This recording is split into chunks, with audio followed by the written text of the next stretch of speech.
မင်္ဂလာပါတင်စားပြန်လာပြီ let's go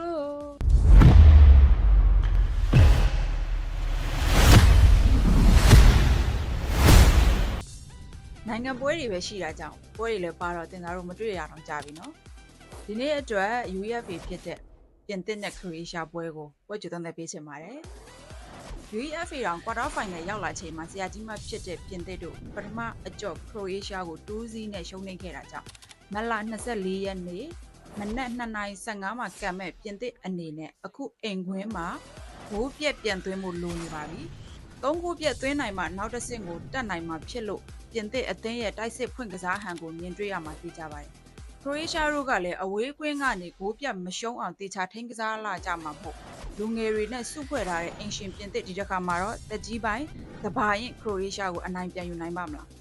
ဒီပွဲရဲ့အာရှအကြောပေးမှုမှာပြင်သစ်ကတကိုးသွင်းရင်60နှစ်နာမှာဖြစ်ပြီးတော့ဂိုးပေါင်း3ဂိုးသွင်း90ပျော်ရွှင်ခွင့်ပေးထားပါတယ်။ဒါကြောင့်အင်ရှင်ဖြစ်တဲ့ပြင်သစ်အနေနဲ့အနည်းဆုံး2ဂိုးနိုင်ဖို့လိုမှာဖြစ်တယ်။သွင်းနိုင်ပါမလားတန်မြတ်ဖြစ်နိုင်ပေမဲ့ဥဆောင်ဂိုးသာစောစောစီးရသားခဲ့ရင်အင်ရှင်တို့နောက်တစ်ဆင့်ထိတက်သွားနိုင်မှုရာဂိုင်နှုန်းများနေတာကြောင့်လူငယ် PP လှည့်မြတ်မှုကိုအားပြုလာမဲ့ Dust ရဲ့အင်ရှင်ပြင်သစ်အသင်းကိုပဲရွေးချယ်ပါတယ်။ဒီနေ့အတွက်တင်စားတော့ပြင်သစ်ဘော်ဒီကိုပို့ကြိုက်ပါတယ်။လူစားများအရှုံးနဲ့၍အနိုင်များကြပါစေအားလုံးပဲကျေးဇူးတင်ပါတယ်